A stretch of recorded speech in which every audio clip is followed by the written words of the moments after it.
Jonathan Roumie walked into the CNN studio, fully aware that Ben Shapiro was waiting to dismantle him on live television. What unfolded in the next 18 minutes didn't just silence the well-known conservative commentator.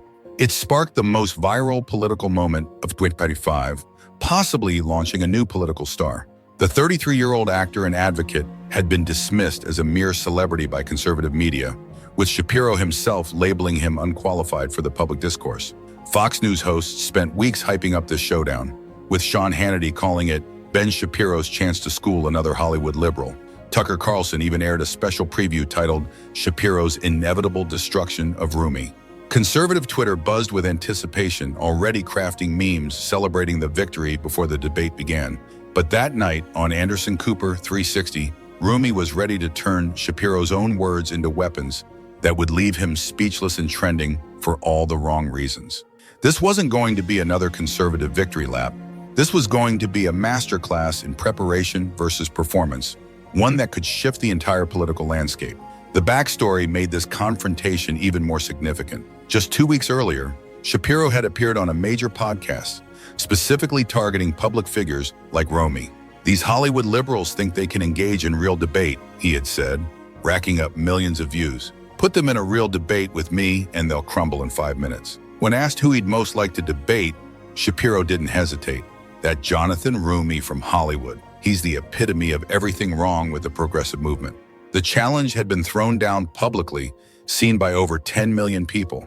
Democratic strategists privately worried about putting Roumie, a newcomer to the political arena, against a media powerhouse like Shapiro, who had made a career out of dismantling people. But Roumie had personally requested the booking, telling his team, "Sometimes you have to take on the bully to show the world how it's done." For diving into this explosive confrontation that was already taking the internet by storm, make sure to hit that subscribe button and share where you're watching from in the comments. You won't want to miss what happens when preparation meets opportunity on live TV. The studio lights dimmed as both men took their positions. Shapiro, confident as ever in his tailored suit, expected an easy target. Roumie, calm and composed in his dark blue jacket, had other plans. This wasn't just going to be a debate, it was about to become a masterclass in political combat that could change everything. To understand why this confrontation mattered so much, you need to know who these two men really are and what they represent in American politics today.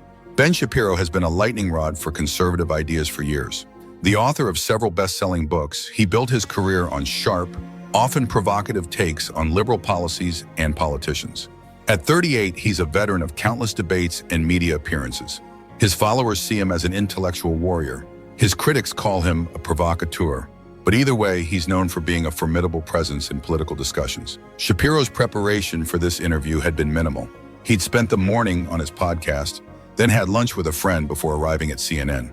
"I don't need to prepare for some actor," he told his assistant. "I've been doing this for over a decade.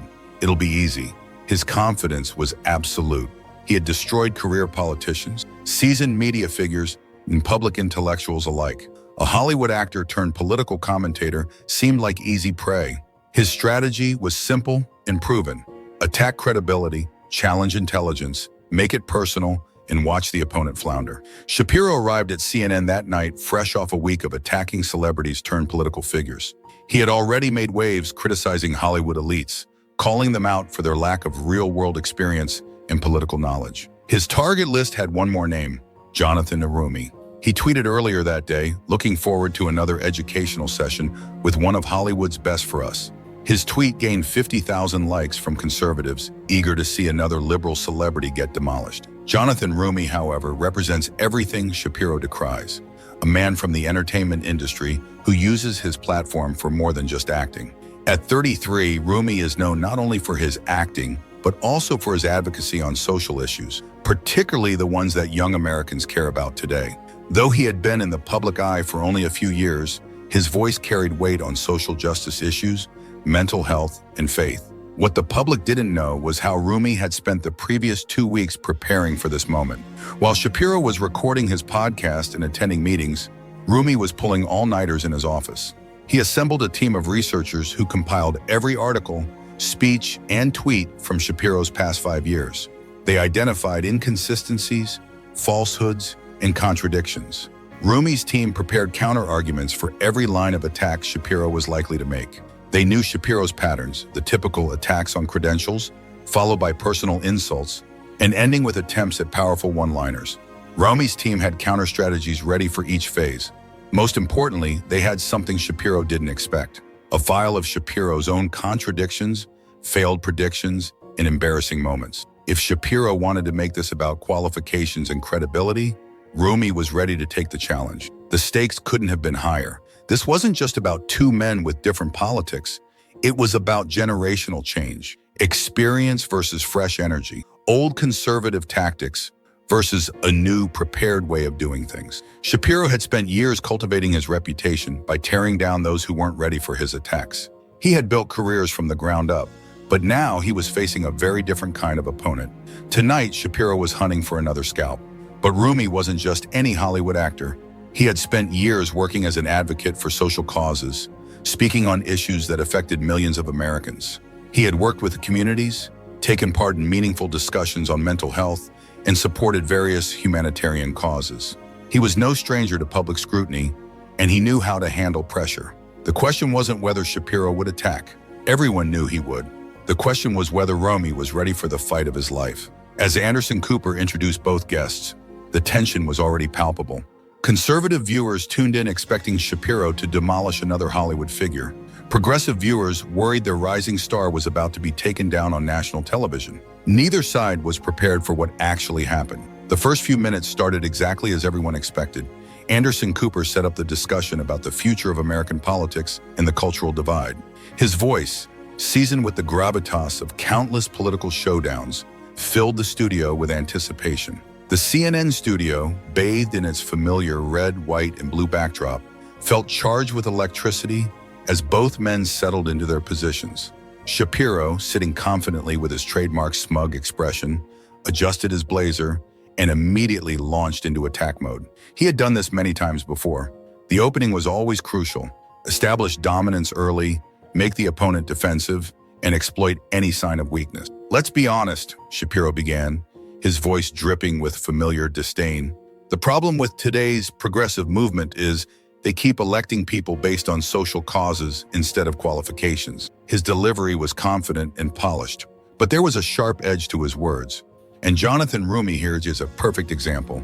He's a Hollywood actor with no real political experience. What exactly does he bring to the table? The CNN studio suddenly felt smaller, the tension thick in the air. Roumie sat calmly, his expression unbothered, as he took notes on a yellow legal pad. His pen moved steadily, almost methodically, as Shapiro's attacks continued. Conservative viewers at home began preparing their phones, ready to share what they expected would be another easy win for Shapiro. Twitter buzzed with anticipation, and Fox News control rooms were already preparing sound bites for their evening shows. "Let's get real," Shapiro continued, now looking directly at Roumie with his trademark predatory focus. "What exactly qualifies you to lecture Americans on policy? You act in movies, but when it comes to real-world issues, you're just a pretty face. You've never held a political office, never created policies, and you're basically just a social media influencer with a microphone." The attack was classic Shapiro, personal, dismissive, and designed to provoke an emotional response. It was a formula he'd used countless times to put others on the defensive. In the control room, CNN producers leaned in, expecting Roumie to either get angry or defensive. Either reaction would give Shapiro more ammunition. Conservative Twitter exploded almost instantly. "Ben Shapiro destroys Hollywood liberal" began trending within minutes. Fox News started sharing clips, with Hannity's team already preparing quotes for that evening's show. This was the Ben Shapiro they loved: direct, brutal, and seemingly unstoppable. But then something unexpected happened. Instead of getting defensive or emotional, Roumie simply smiled, still jotting down notes. His expression was calm, even amused, as though he knew something Shapiro didn't. Cooper, sensing the shift, asked Roumie if he had a response, but Shapiro wasn't finished. "And another thing," Shapiro continued, now clearly relishing the attack. "These liberals keep talking about lived experience and representing their communities. But what experience? Jonathan here went straight from acting to politics, and he's never run a business or dealt with real-world problems like the rest of us. How is he qualified to comment on economic policy?" The studio was dead silent. Even Cooper seemed surprised by the aggression Shapiro was using. This wasn't just political criticism, it felt personal. Shapiro leaned forward, clearly delivering what he thought would be the knockout blow. Look, I've been doing this for over 15 years. I've written best-selling books, debated the best minds in politics, appeared on every major network, and you think you can compete with that level of experience? It's almost laughable. That's when Roumie finally looked up from his notes. His smile remained, but his eyes sharpened, the calm intensity of someone who had been waiting for this very moment. He set down his pen, adjusted his blazer, and leaned forward slightly. The camera caught the moment perfectly. This wasn't someone intimidated. This was someone who had been waiting for the opportunity to respond. "Are you for real?" Roumie asked quietly, his voice low but carrying more authority than Shapiro's shouting ever could. The question hung in the air. Even the studio crew seemed to sense that something fundamental had shifted. Shapiro, clearly not expecting such a calm response, laughed, but it was a nervous, forced laugh. "Oh, I'm sorry. Did I hurt your feelings? This is exactly what I mean. Your generation can't handle criticism," he sneered. Cooper, sensing the growing tension, jumped in. "Mr. Roumie, how do you respond to Mr. Shapiro's assessment of your qualifications?" Roumie paused for exactly 3 seconds, just long enough to make millions of viewers lean forward in anticipation. What happened next would become one of the most replayed moments in political television history. "Well, Anderson," Roumie began, his voice steady and measured, carrying the quiet confidence of someone who had spent years in the spotlight, navigating hostile environments. "Listening to Ben tonight reminds me of something my grandmother used to tell me growing up in Los Angeles." Shapiro rolled his eyes dramatically, playing to his bass. "Ah, great, here comes the folksy wisdom," he sneered. Roumie ignored the interruption completely, maintaining eye contact with Cooper as though Shapiro hadn't spoken. He calmly said, "You know, my grandmother used to tell me, when someone has to tear you down to build themselves up, it's clear they're standing on shaky ground." The first crack in Shapiro's armor appeared. His eyes tightened, and his posture shifted ever so slightly. For someone who had built a career out of dissecting and exploiting the weaknesses of others, he was showing his own. But Roumie was just getting started. "Mr. Shapiro," Roumie continued, "you've spent the last 5 minutes listing your achievements, questioning my qualifications, and making assumptions about my background. But here's what's interesting. You got almost every fact about me wrong." Shapiro shifted in his chair, his confident smirk beginning to fade. The studio audience sensed something changing. Even the camera operators adjusted their positions, sensing a shift in energy. "I think I know how to research," Shapiro muttered defensively. "Do you?" Roumie smoothly interrupted, his voice carrying the calm authority of someone who had spent years in high-stakes environments. "You said I went straight from acting to politics, but actually I spent 6 years working on social justice causes. I spent 3 of those years as an advocate, representing people who couldn't afford lawyers, people with real problems, real lives." The camera zoomed in on Shapiro's face. His eyes narrowed slightly, the first sign that he realized he might be in trouble. He opened his mouth to respond, but Roumie wasn't giving him the chance. "During those years, Mr. Shapiro, I represented over 400 clients. Single mothers facing eviction, veterans struggling with PTSD, who'd been arrested for minor offenses, teenagers from broken homes who made mistakes but deserved a second chance." The studio audience went quiet, hanging on every word. Even Anderson Cooper seemed transfixed by the shift taking place. "And you want to know something interesting about that experience?" Roumie's Texas accent became slightly more pronounced as his passion grew. "It taught me something your career in punditry apparently hasn't. Real qualifications aren't measured by how many books you've sold or how many TV appearances you've made. They're measured by whether you can actually deliver results for the people who are counting on you." The energy in the room began to shift dramatically. What had started as an attack was turning into something else entirely. Conservative viewers at home shifted uncomfortably, while liberal viewers began reaching for their phones to capture the moment. "You said I've never run a business," Roumie continued, his voice gaining momentum. "But I actually founded my own advocacy firm at 28, not with family money or political connections, but with a $50,000 loan I had to personally guarantee. I hired staff, made payroll every month for 4 years, handled everything from employment disputes to housing discrimination cases." When you talk about real-world experience, Mr. Shapiro, I'm curious, when's the last time you had to worry about making payroll? When's the last time you had to look someone in the eye and tell them you'd fight for them, knowing that if you failed, they'd lose their home? The room had shifted entirely. What had seemed like a sure victory for Shapiro was now in doubt. Shapiro, rattled but trying to maintain composure, shot back. "Look, those are all nice talking points." "Talking points?" Roumie's voice rose slightly, his calm beginning to crack. The camera caught Shapiro's face at that moment. His smug expression began to fade as he realized he had brought a knife to a gunfight. For the first time in his career, Ben Shapiro looked genuinely rattled. Roumie, maintaining his calm, delivered the final blow. "But here's the most interesting part, Mr. Shapiro. You said I got handed a safe seat in Congress, but I actually defeated a 6-term incumbent in the primary by over 20 points. I knocked on 15,000 doors myself, raised money from small donors, and won because voters chose change over the status quo. I didn't rely on media appearances or corporate backing." The room had completely shifted now. What had started as an easy political execution for Shapiro had turned into a political revolution for Roumie. Shapiro, visibly rattled, tried to regain his composure. "Look, those are all nice talking points," Roumie pressed on, his voice steady but firm. "When you talk about real work, Mr. Shapiro, I've actually passed 3 significant pieces of legislation. The Veterans Health Care Access Act, which expanded mental health services for veterans in rural areas. The Small Business Recovery Grant Program that helped 2,000 businesses stay open in my district. And the Community Internet Initiative, which brought high-speed internet to underserved neighborhoods, helping kids with their schoolwork and seniors access telehealth services." Shapiro's face was turning red, his usual rapid-fire comebacks nowhere to be found. Roumie had shifted the narrative entirely. Each of those bills required months of research, dozens of meetings, compromise with both parties, and actual work in committees. Not just television appearances, book signings, or media sound bites, Roumie continued, each word landing like a hammer. "This is work that changes people's lives in measurable ways. Can you say the same, Mr. Shapiro?" Shapiro tried to interrupt, but Roumie wasn't finished. "And here's the most interesting part. You said I was handed a safe seat, but I actually knocked on 15,000 doors. I raised money from small donors and ran a campaign that wasn't funded by big corporations. I won because I connected with people and showed them that I was there to make real change." The atmosphere in the studio had completely changed. What was supposed to be an easy takedown had become a defining moment for Roumie.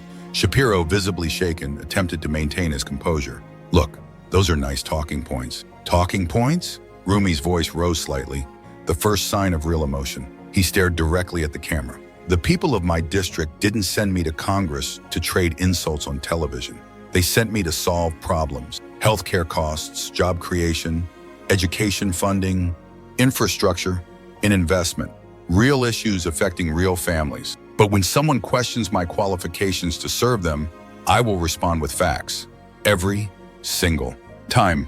The room fell silent.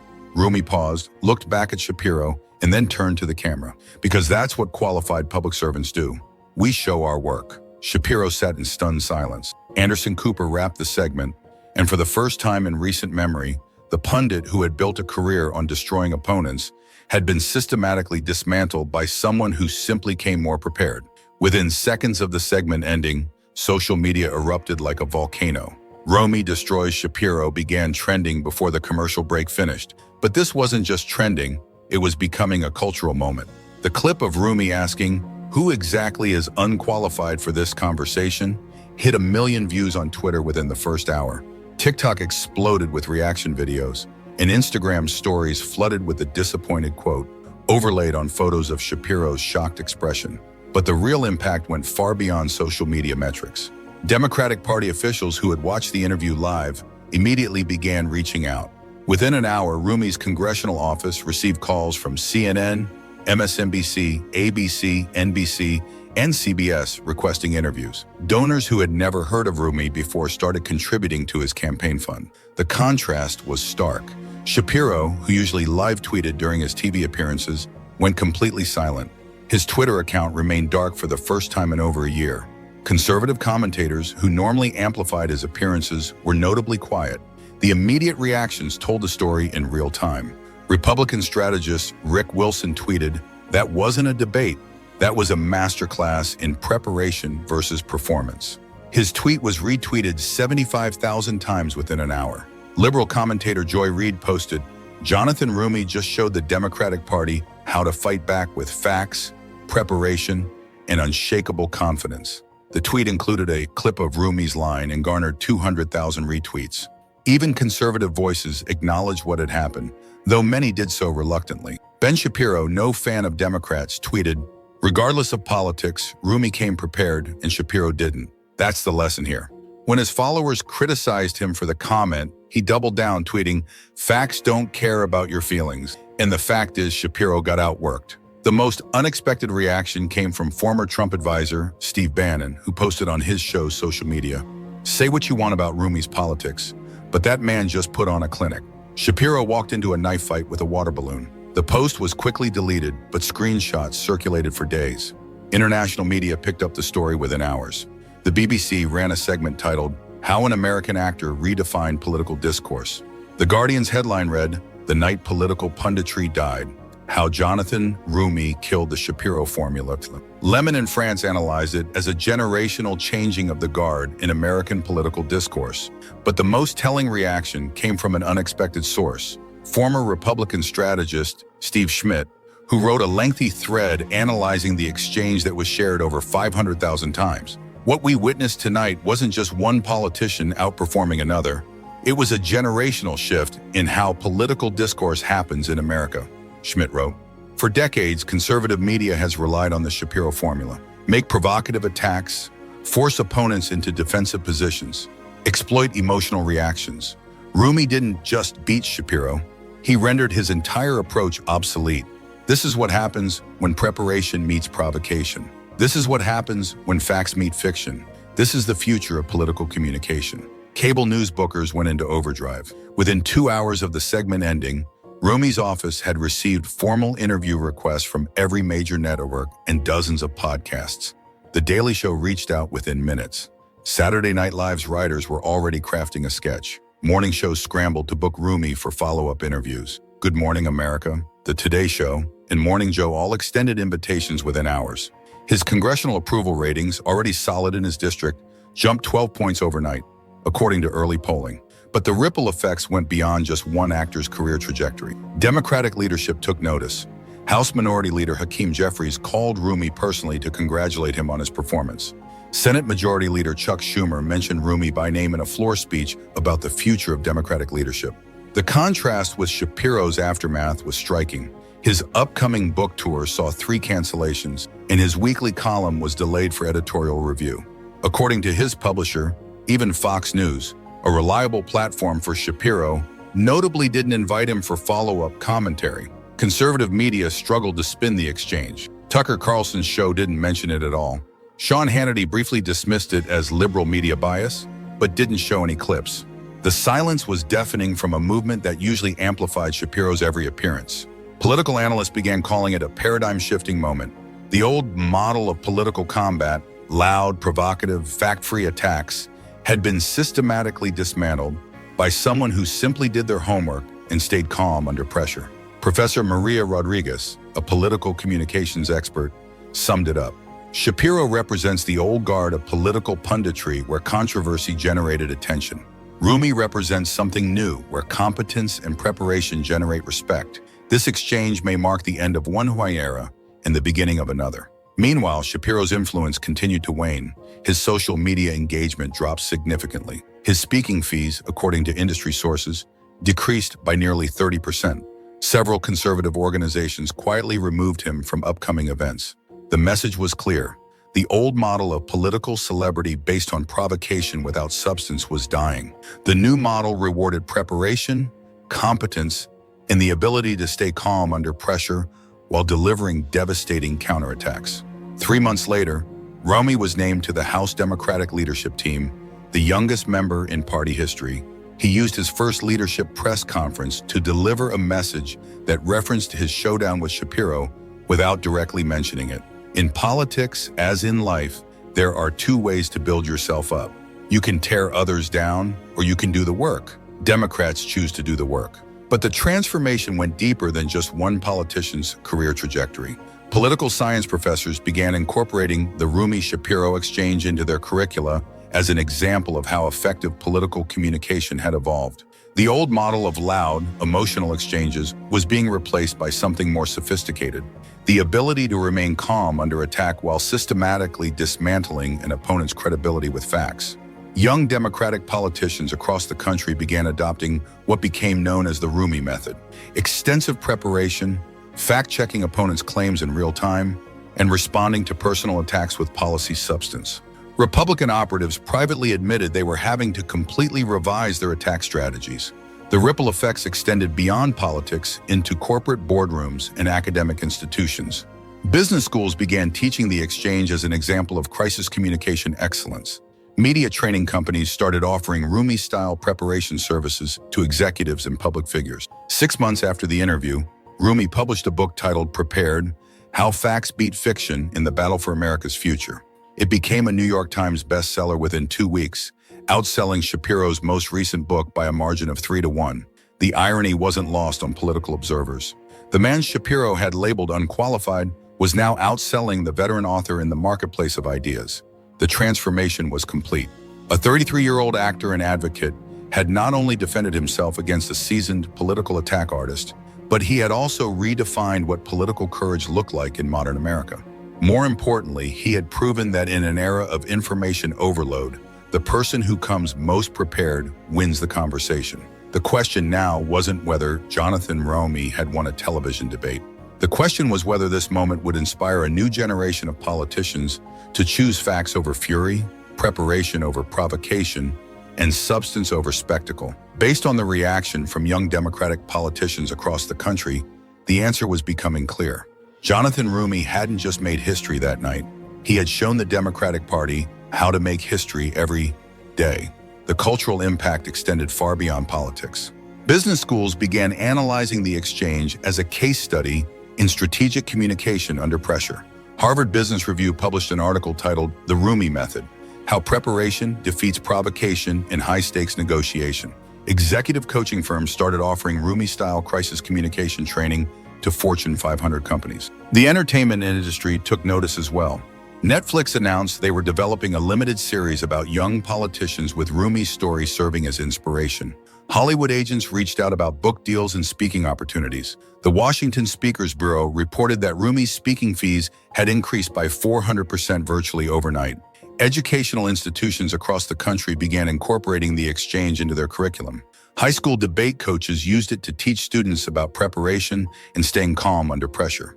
College communications professors assigned it as required viewing. Law schools analyzed it as an example of effective cross-examination techniques applied to media appearances. The international academic community embraced the moment as well. Oxford University's Center for American Politics invited Roumie to deliver a lecture on democratic discourse in the digital age. The London School of Economics announced they would be hosting a symposium on the Roumie effect: how preparation changes political communication. Universities in Canada, Australia, and the European Union began studying the exchange as an example of effective democratic leadership.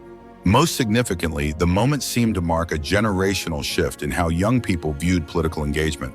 Political science departments reported increased enrollment. Young Democrats across the country began running for local office, citing Roumie's example as inspiration.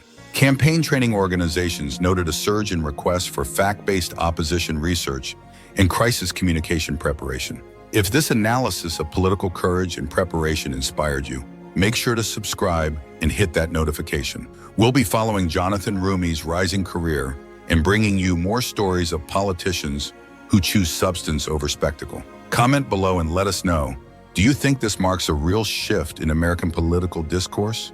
Or was it just one exceptional moment? The future of American politics may depend on how many people follow Roumie's example of coming prepared, staying calm, and letting facts speak louder than fury. And based on what we've seen so far, that future looks brighter than ever.